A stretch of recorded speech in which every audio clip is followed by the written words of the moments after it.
বন্ধু, চা খাবি?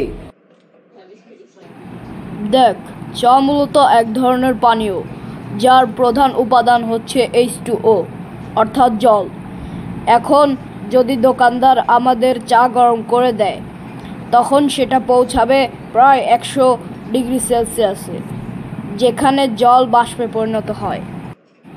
কিন্তু প্রশ্ন হচ্ছে, এই তাপে কি চায়ের উপাদানগুলোর রাসায়নিক গঠন পরিবর্তিত হয়? ভাই, আমি শুধু চা খাওয়ার কথা বলছিলাম। আর না, তুই তো বুঝলি না। ধর, যদি আমরা 1 কাপ চা খাই তাহলে শরীরে যায় কত ক্যালোরি, আর কফির সাথে তুলনা করলে? খাবি কি না শুধু এইটুকু বল। না ভাই, আমি এখন থিওরিটিক্যালে পরিপূর্ণ। চা আমার চিন্তায় খাওয়া হয়ে গেছে।